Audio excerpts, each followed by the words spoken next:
Good afternoon, everyone. I, Alisha Lalani, once again welcome you all for the National Conference 2021 organized by IMDR Pune.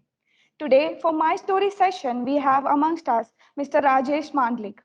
Mr. Rajesh Mandlik is the founder, director, and CEO of Sedco Spindles India Private Limited. Sedco is engaged in the specialized and niche area of engineering services dealing with all kinds of spindles.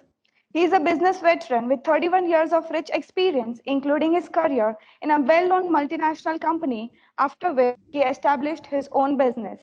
He is an engineer specialized in production engineering. He started his career as a production engineer with SKF India Limited. In SKF, he worked as production and subsequently in sales and marketing field, which he considers as his true calling. He held many corporate, important senior level assignments in SKF Private Limited. After his corporate career, he decided to form his own company in the field of engineering services. His company is known as Sedco Spindles after its collaboration with an American company, Sedco. Sedco's Indian operations are now being expanded to Pan India. Rajesh sir has gathered invaluable experience during the period of establishing and expanding his own Sedco. He is known to be an employer with strong sense of empathy, and his people have always been a center of all his decision making. Other than his remarkable business achievements, he has another unique achievement to his credit. He is a part of the longest human chain under seawater, which is recorded in the Guinness Book of World Record. Rajesh sir has also authored a Marathi book which captures his own journey from employee to a successful entrepreneur. He enjoys interacting with students and budding entrepreneurs. We eagerly look forward to hear from you, sir, and I am sure your words of experience and wisdom will be invaluable learning to all of us. With these words, I hand over the session to you, sir. Thank you. Thank you very much for that elaborate introduction. And good afternoon, friends. And thanks, IMDR, that you are calling me once again. I think this is my third session at IMDR. The first one was in-person session, I think 2 or 3 years back. And then we had in between another online session, and this is my third session at IMDR. So thank you very much for considering me worthy of interacting with students and prospective business owners. And I always call that the even employees also can be entrepreneurs, and usually in management jargon it is called as entrepreneurs. So we are going to have though it is called as my story session, I am not going to elaborately talking about the whole journey because it may take little time. But I have taken out some 7 pointers of my journey. Probably it will help you all. And then after a talk of about say 45 to 50 minutes, then we can have a question and answer session. I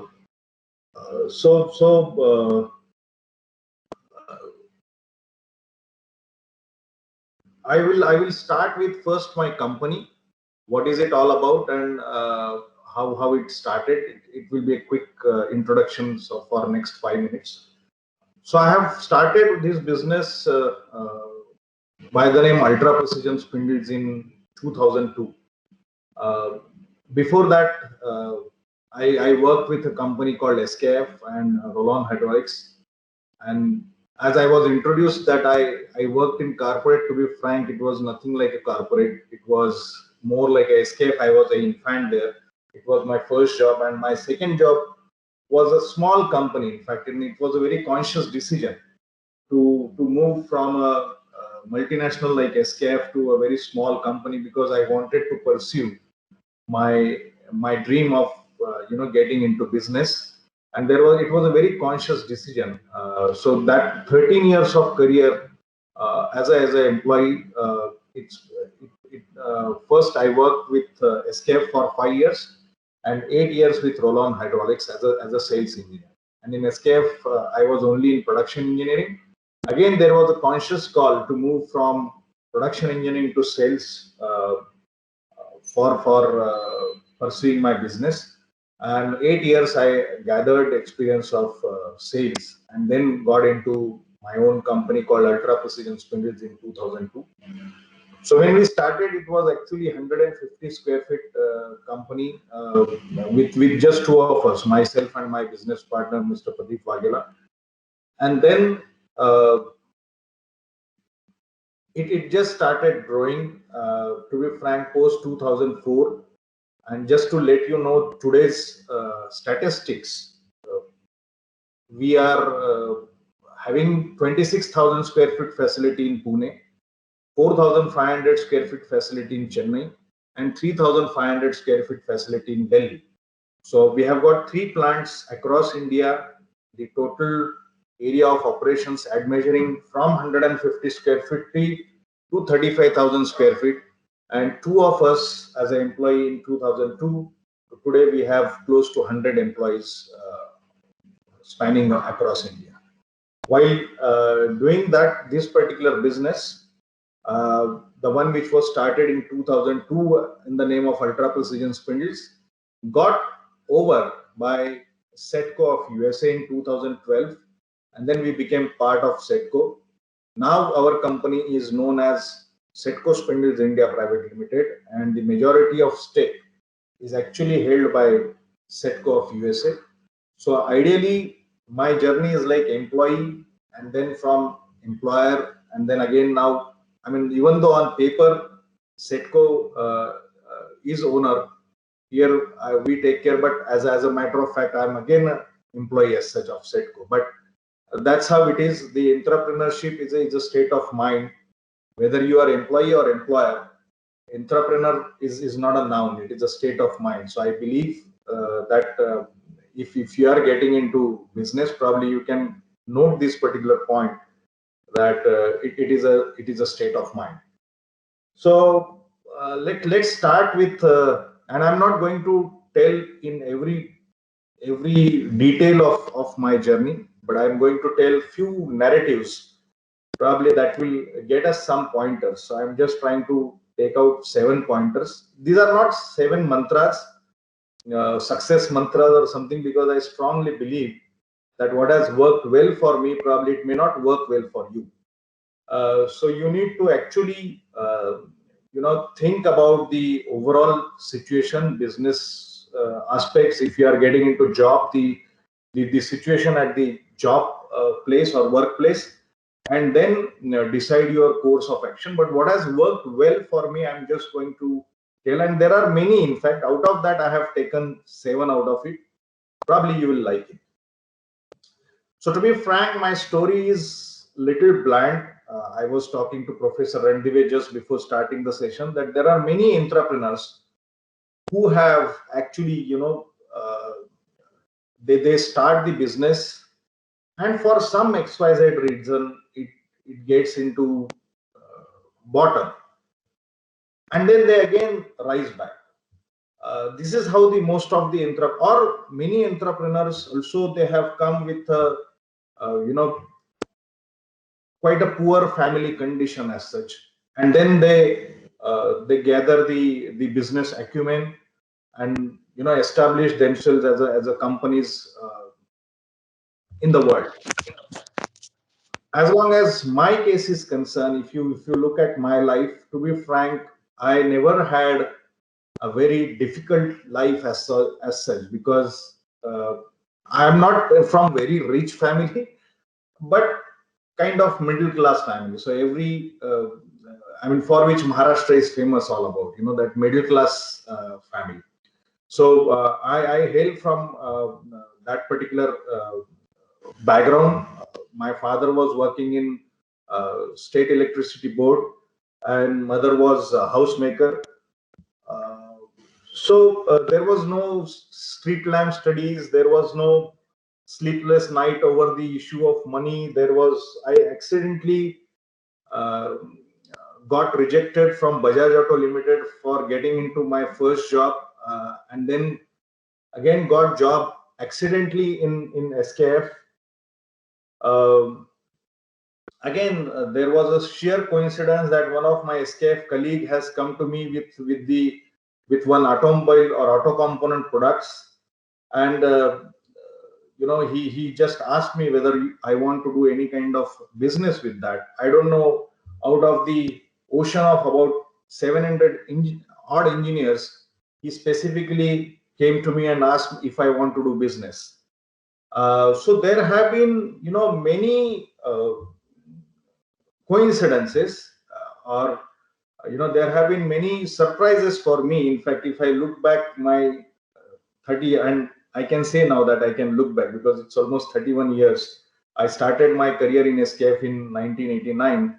So these incidents, what I have told you, that someone came to me with a business proposal in 91. So I was just 23 years old then. So here I would like to tell the one which I mentioned before, that the probably he must have seen some kind of zeal or some kind of enthusiasm, which prompted that my SKF colleague to come to me, or rather he was my senior, to come to me and ask me if I want to manufacture this automobile component.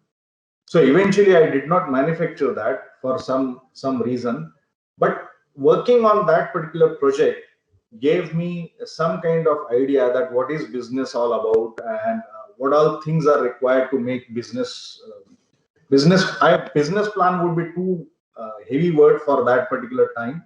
But yeah, I just came to know that what is business all about, how it is done, what can be intricacies in the business.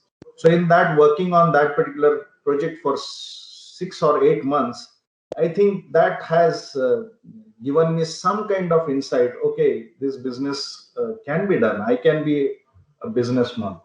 And there are I would tell you that there are numerous stories in my now 18, 19 years of business life, that things simply happen, accidentally. Things simply happen with coincidence. For example, I would like to tell you one story, that in 2005, I had gone to Mumbai for visiting one exhibition, and I was there as a visitor, and it was an industrial exhibition, and I was just roaming around that particular exhibition, watching various stalls, understanding their products and all. And suddenly I saw one stall where there is a spindle was kept there. So naturally, since I am from spindle business, I was attracted to that particular stall, and I spoke to that gentleman who was American. And let me tell you that this happened in 2005, and the stall owner was Setco of USA. Eventually, they become our partner. So I don't know why it happened. That why I went to Mumbai on the, and actually I did not go to Mumbai for seeing that exhibition. I went there for one customer call. But since I came to know that there is one exhibition, so I visited that exhibition, and met person from Setco who eventually became our JV partner. So the first pointer out of all this story is miracles do happen. If you don't believe that miracles are not happening, from my story I can tell that miracle do happens, but only in the life of hardworking people. I mean, that much I can tell you, that there have been many statements by many stalwarts that work from 8:30 to 5 and then be with your family and friends and all that thing. But I believe all those people, those who are telling today, have slogged from 8:30 to 8:30 probably. So the first pointer I would like to tell is miracles do happen, but only in the life of hardworking people. The next thing I would like to tell is that I was quite an average student in academics. Probably many of you might be relieved by this statement, but this is the fact, that I was not academically very bright student as such, but of course I would say I was above average. If I tell you my academics achievement, probably I stood, I think, fifth in university in third year of engineering. But barring that, I don't remember any creditable achievement as far as my academics was concerned. So I was never ranked one. But I would like to tell here is that we are the rank one company. So my business is rank one company in India. and probably the one of the top five spindle companies in the world. Uh, so what I'm trying to tell you here is that there can be only one person who can be rank one. Uh, Many people cannot be rank one at the same time. But you, so why we have achieved this particular position as a company that we are the number one company in India? Probably we have done many things for the first time in India or probably in the world also. For example, we can safely claim ourselves as we are the first company in India to start reconditioning of spindle business in an organized way. Prior to us, this business was done, but it was done by unorganized sector. It was done by the maintenance department of the companies itself. And this we came to know later. Okay, we just came to know few years back that we are the first company to start this particular business in an organized way. We are the first company to introduce air bearing spindles in India. We are the first company to have our own machine shop in India for spindle reconditioning business. We are the first company to introduce milling heads in India. We are the first company to conceptualize, design, and manufacture a very innovative on-site taper grinding machine. I don't want to get into details of what that on-site taper grinding machine is all about, but we are the first company, and it is, let me tell you, it is the only machine in India right now, and which is giving a lot of relief to our customers. And probably this machine is one of the top five, or sorry, it is one of the 5 or 6 machines across the world. So what I'm trying to tell you is that, and you have in fact other numerous examples also around you. For example, Ola is the is the first company to start the taxi service, app-based taxi service, and probably competitors will have to put a lot of efforts to reach Ola's level now. So this is the best advantage of for the entrepreneur is that, and I mean entrepreneurship is all about, I feel that doing things for the first time, and that will give edge to you over competitors. I strongly feel that we are leader in this particular business just because we have done many things for the first time in India. And probably what I feel is that this particular innovative mindset to assess the business situation, to keep your eyes open, and then work on different analogies of business, like the one which I have mentioned you, this introducing milling aids. Probably we are also introducing some products now in India related to spindles for the first time. I mean, there are imported spindles are available, which are readily available in India. One can easily import it, but at cost. So if you want to beat competition, it is not by lowering the prices, but it is by improvising, or rather introducing the new products, and then be away from the crowd. I wrote one small article. Probably many of you must have traveled by air.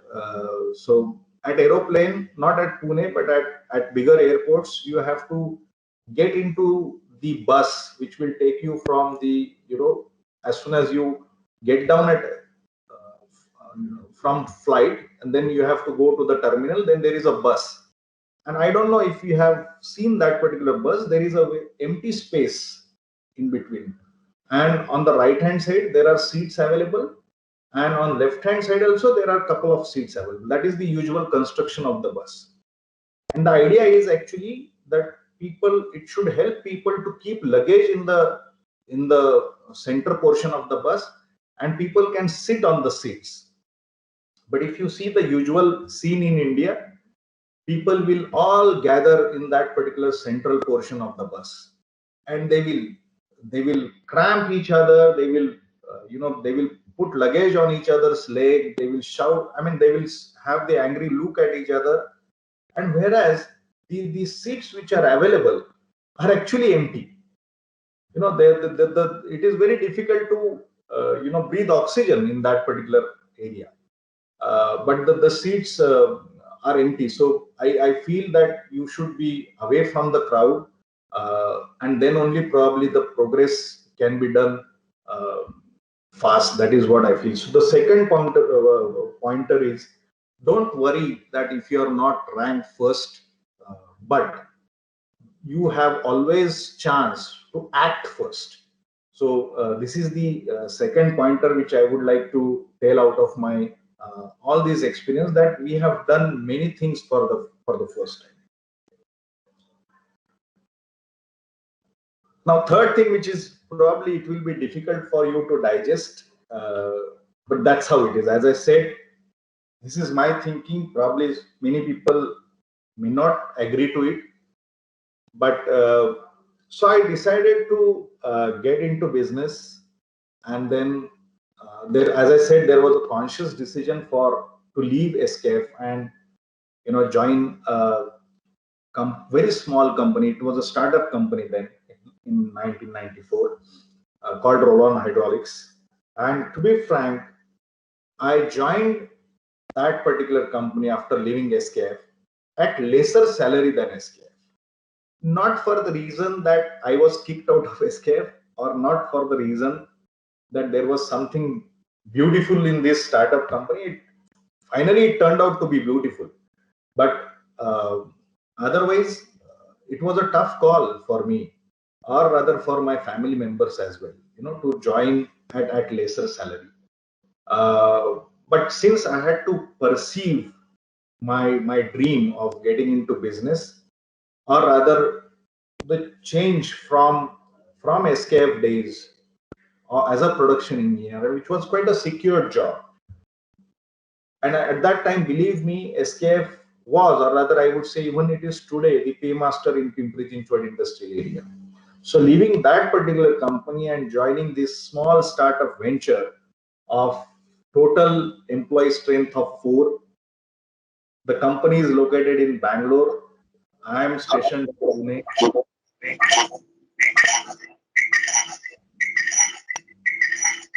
There is some noise at the background. Okay.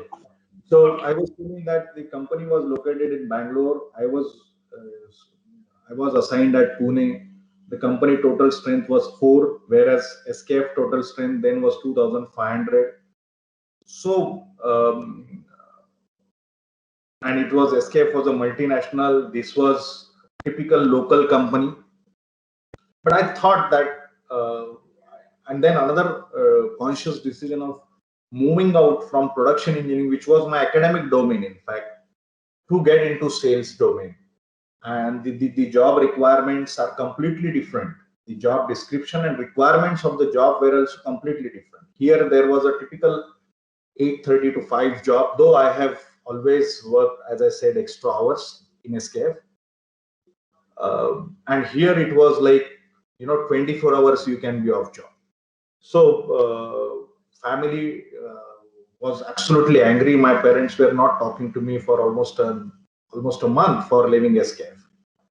And even after then, I was set at that Rollon Hydraulics as a representative. I was not an employee there, but I was just a representative of Rollon Hydraulics, and I was set as a representative.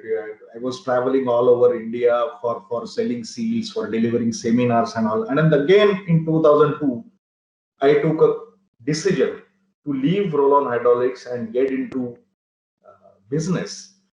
And right from day one, I would like to tell you this particular thing. Myself and my business partner are withdrawing salary. It is not like many of the business people think that business means, as far as the earning is concerned, whatever is left, it is ours. It is not that way.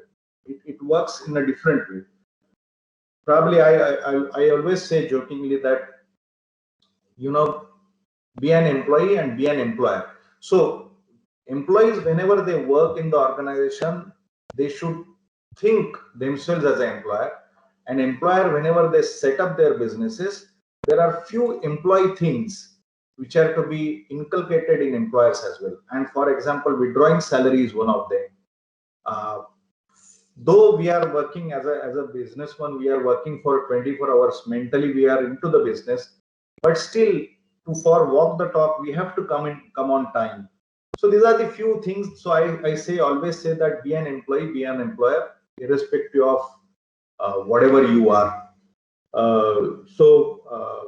I was telling that I started drawing less salary than my roll-on days when I started my own business.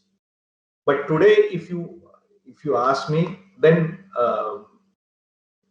even it is said by one of my colleagues, that and I'm sure about it, that had I been in SKF, probably I would have been drawing much more salary than what I'm drawing today. So this is little personal, but what I'm trying to tell you is that the happiness come out of the way you build the infrastructure. Happiness come out of the way you build the career of people. So as I said, we were just two of us in 2002, and today we are close to 100 people, 95 to be precise. But sooner or later, we will be crossing 100 figure in our company. Two are already on coming on board. So what I'm trying to tell you is that the third pointer out of this whole talk is business. Getting into business is about getting wealthy and not rich. So there is a difference between these two words, being a wealthy and being a rich. Wealthy people, usually they think about giving away. Rich people, usually they think about acquiring things.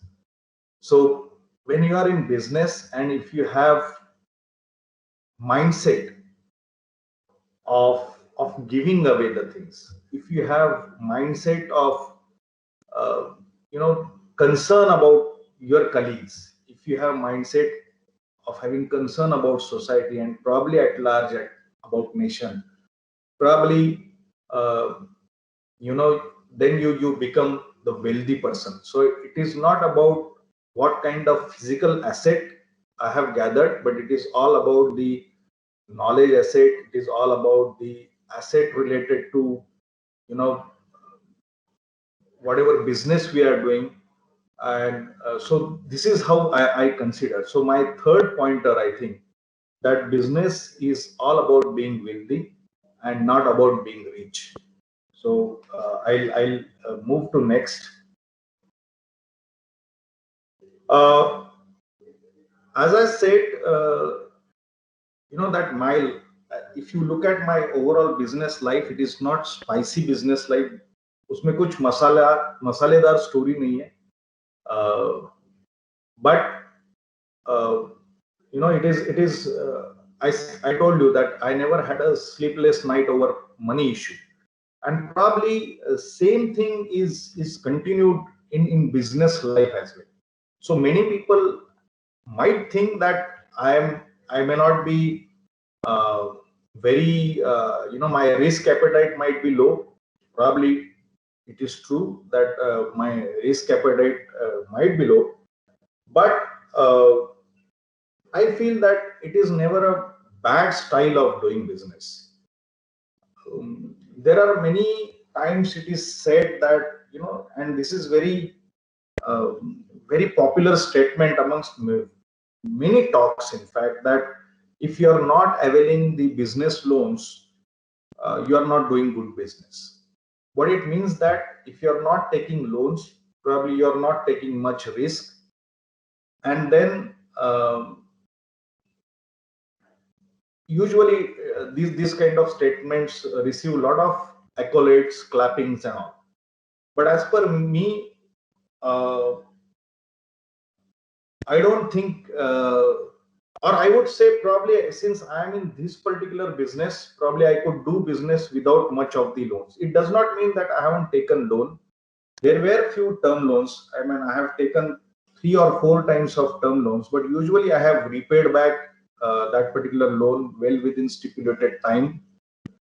Uh, so what I'm trying to tell here is that, please try to, whenever you grow up and you get into business or you get into any kind of, even in your personal life, try to manage your finances well, and that's what I have done.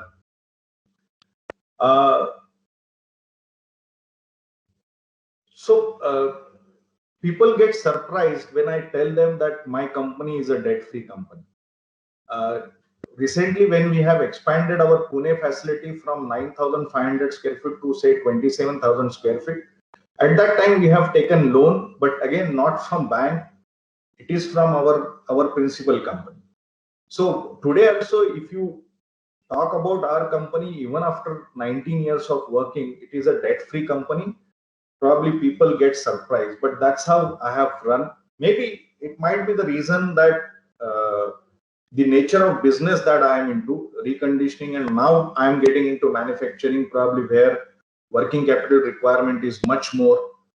But till date, we have managed our business in such a way that we never had to take it. Probably if had I been into some mass production industry, I might have required loans or cash credit facility, that is the CC facility that is usually said. But that is the requirement of that particular business, where the working capital requirement is much more. But I think I have tried to balance the act between the finances and uh, my technical knowledge. So at this point, I think I'll take my next pointer as take risk to use your technical skills. So that is what I have done. I mean, we have done many different things in India. So we have taken risk to use our technical skills, but we have always tried to mitigate our financial risk. So this is my fourth pointer, that be little careful. I have seen many companies who have gone to zero, and probably people have started their businesses and again they had to shut down their businesses and got into employment. And as I said, there is nothing wrong in being employee. You can always have entrepreneurial qualities showcased even though you are working as an employee. And if you showcase that, I guarantee you that you will climb the managerial ladder much faster rate than the other people. So uh, take risk to use your technical skills, your strength, which are technical. And since I'm engineer, I'm using this word technical. For finance people, the financial skills might be technical skills, but averse on financial risk. And in case in here, the finance means it is all related to managing money to do the business.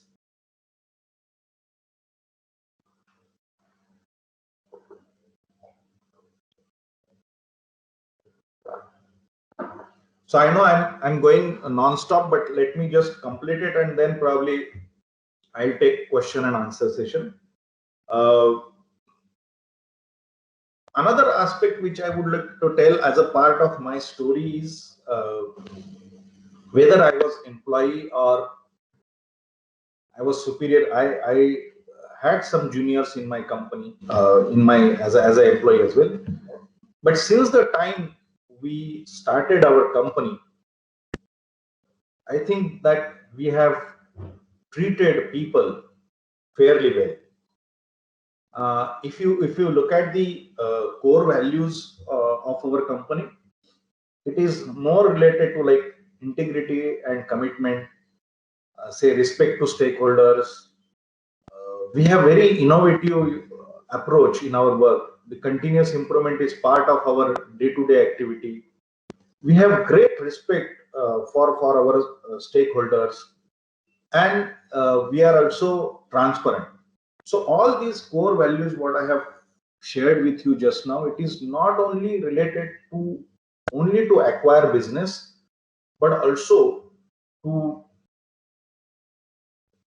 deal with people as well, and people not outside our organization but within organization as well. So there are many things which we have done right from our inception of our company, which of our size of company have hardly done. And I think I have shared with some of the IMDR students itself who have come to my factory just to understand what are the HR practices that we follow. And again, to be frank, I was not knowing that these are the something unusual business practices or unusual HR practices unless and until I came to know in later part of the business years that very few companies are doing all those things that we have started doing since inception of business. Like for example, just to share with you that as a company, you have a liability to start provident funds for your employees when your head counts crosses 20.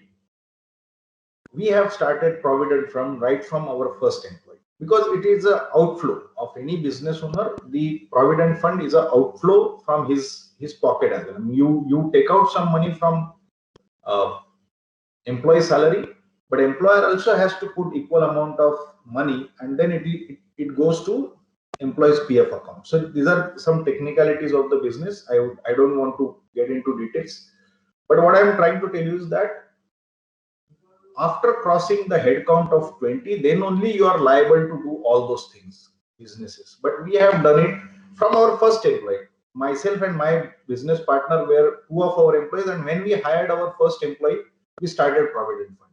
And same thing is applicable for ESI, gratuity, leaves, leave encashment, and all those things which are actually matter of big companies as said. But I strongly believe that big companies become big just because they follow these business practices. Somehow I am still in SME tag, that is small and medium establishment. But I feel that before I, before I die or before I get out of this earth, probably my company will be in large segment. That is my dream. Whether I'll be part of this setco or not, that is the different thing. But I feel that 6 years, 7 years down the line, we will be known as the large company segment than the SME segment. So, or for second thing is like, even of today we have a 65 people working in Pune, and then if you go to the industries, you will find very few companies of this strength. 65 people in Pune. I told 100, adding up our Chennai and Manesar facility. So you will find very few companies where you have canteen facilities for the employees, whereas we have canteen facilities since our strength was 10. So likewise, there are and these are the physical gain, or rather social security that we are giving to the employees. But more than that, I think the core values which I have mentioned just before, of integrity and commitment and being transparent and respecting stakeholders, these core values are not for decorating our walls, not just to put on the walls so that people read. It is actually, we, I think, live by it. So and you would find that we insist that each of our employees also should follow those core values so that the overall atmosphere of the company remains healthy, remains happy. So I think the next pointer, whether it is personal life or professional life, that humans are no more these days resources. It is more like an asset. So if we treat humans more like an asset, I think probably we definitely have a bright future, whether you own the company or you work somewhere. But you need to human respectfully, irrespective of their religion, irrespective of their caste, creed, whatever it is. So you need to, and even gender equality is also there. So behave, treat human more as an asset than just as a resources. So this was my next pointer. Uh, we have covered 5 counter pointers so far, and there are 2 more which are left, which are very interesting, I feel. So the another aspect, if you look at our journey, Setco's journey,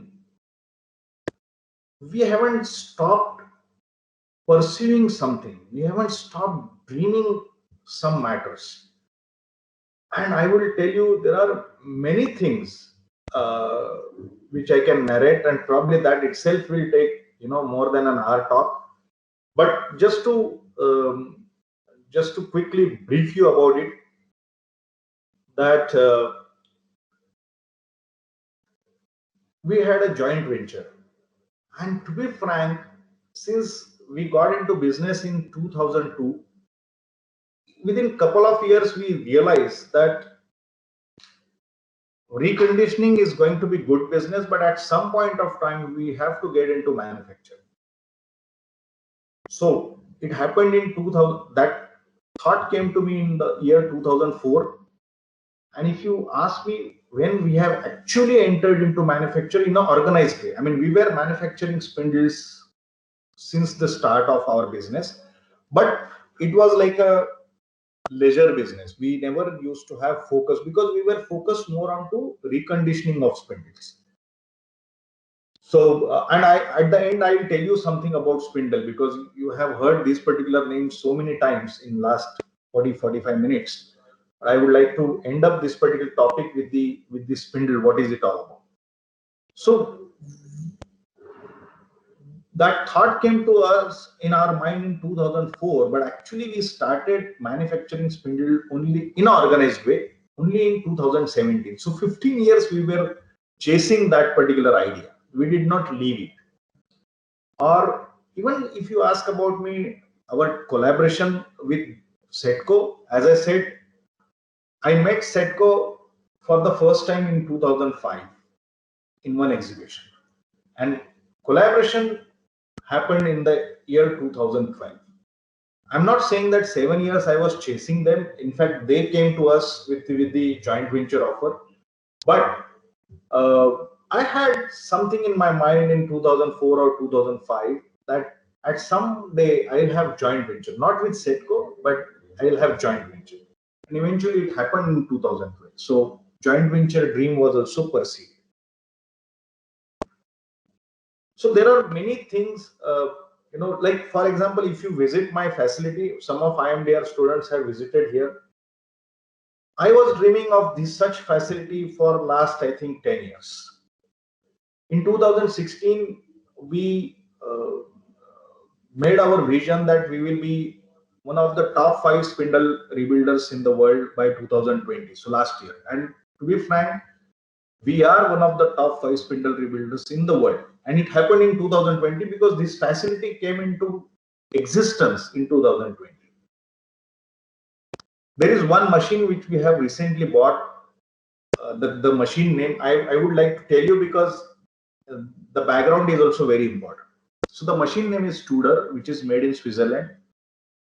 And every spindle businessman has a dream to own Studer in his lifetime, because it is expensive machine.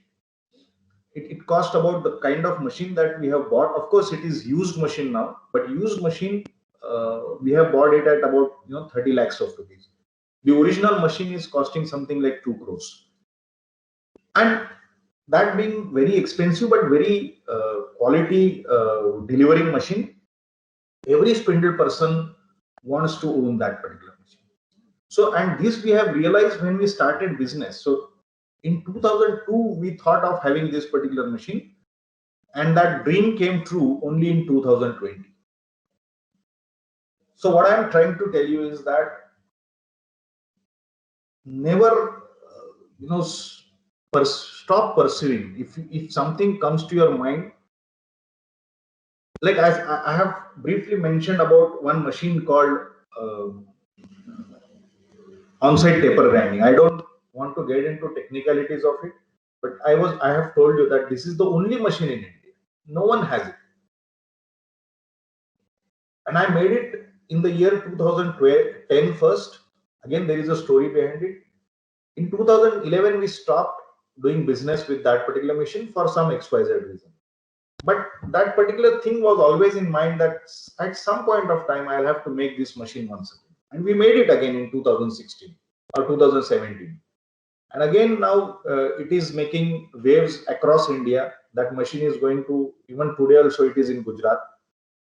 So, I don't know if you have seen a movie called Founder. It is by Ray Kroc. If you get time, please watch that particular movie. I don't know whether it is to be, Ray Kroc, the so-called founder of McDonald's, is to be praised or not, but the movie is excellent. And in that, there is one statement that perseverance beats genius. So, whatever things I have told you that we are, and I told you that I was not very good in academics. But if you look at the present status of our company or of our business, we are the leader. And if something has given us edge over competitors or people into similar business who are not grown the way we have grown, and probably the reason is we have perseverance. We have ability to gather the resources from all across, and thanks to internet, because when we got into business, I think internet just came in, and to be frank, that has immensely helped us. So we used technology, we traveled all across world. Probably I have gone to US and Europe and China and Taiwan for business purpose, for acquiring knowledge. But the reason for going abroad was not, it's always pleasure to go abroad, but the reason was to gain knowledge. So perseverance was always there, and then that's how I think our company have become the leader in India. And last very important thing which I would like to tell, which is the last pointer of this particular talk, is that as a person, if you meet me, I think you will feel that I'm quite a normal person. I haven't mastered any specific skill as such. There are many, people who have got super skills in some particular area. Maybe they are great in design, maybe they are very great in sales, but somehow I haven't mastered any specific skill. But yet our company is praised not only in India. We are fortunate, but across the world. I got few awards, if not at national levels or not at state level, but there are certainly some entrepreneur awards, some regional awards, and all those things. Today, I am invited a prestigious institute like IMDR. I have been in different colleges, 30 plus colleges, for talking to people on entrepreneurship or future technology trends and all. So what I'm trying to tell is that if a normal person can, if I can do that, if I can achieve all these things, probably most of you can do that. So the last pointer of this my talk is, if I can do it, you can do it. So just to have a quick recap of 7 pointers, and then probably I'll end with the what is that spindle business all about, and then we can have the question and answer session. The first, we said that miracles do happen only in the life of hardworking people. Second one was, don't worry that if you are not rank 1, you have all the chances to act first. Third one was, business is all about being wealthy and not about being rich. Fourth one was the take risk to use your technical skills as a strength, but mitigate your financial risk. Humans are no more resources, but it is to be treated as an asset because you get the output out of that. Whatever things that is giving you output is an asset. Sixth one was perseverance beats genius. And the last one is if I can do it, you can do it. So with this, I'll stop here with my journey. I don't know if I have told you many things about my journey, but I think whatever pointers I wanted to give you, this is how I have lived my life. There are many, in fact, there are 8, 10 more, but 7 you can, we have Saptasur and there are many 7 in this, so you can take it as a 7 sur of my life. Now, just to end my talk, let me tell you about the spindle. So, spindle is a very commonly used word in terms in normal life also. Like even our automobiles are having a lot of spindles. In our water tap, there is a spindle. But these are the there is a textile industry which is very defined by the spindle as such. Many times it is said that this is the 5,000 spindle textile mill. But our spindle, all these what I have taught is actually highly voluminous and low cost item. What I am talking, our spindle business is related to machine tool spindle, which is used on the machines to manufacture different components. So all machine shops where the components are manufactured for automobile or auto component or for some engineering products, if they have machines, then the spindles are bound to be there on that particular machine. And these machines are either Indian manufactured or it is imported. So our company is specialized to cater spindle repairs for imported machines. Indian machine manufacturers have got their own setup for after sales service, but imported machine builders, they don't have this setup. So what we have started doing is catering spindle reconditioning service to these imported machines.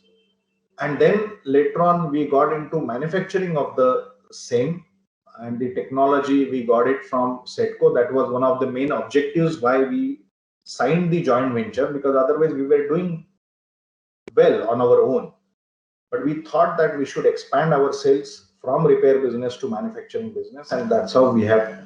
So we got the entire technology of manufacturing from our principal, and that's how we are now, manufacturing it in India. So just to sum up, this is what is SETCO Spindles all about. All across world, apart from 3 plants in India, we have got 6 more plants in the world. Of course, my contribution is limited to only SETCO India. Rest of the plants are set up by our principal company. So we have got 3 plants in US and 1 plant each in Taiwan, China, and Mexico. So likewise, we have got 9 plants across the world. From India, we cater spindle repair service on pan-India basis. And of course, manufacturing, we are supplying to Indian manufacturers. And recently, we have started exporting spindles as well. So this is the, in short, business profile of SETCO. And so I end up with, again, thanking IMDR committee for inviting me for this particular My Story session.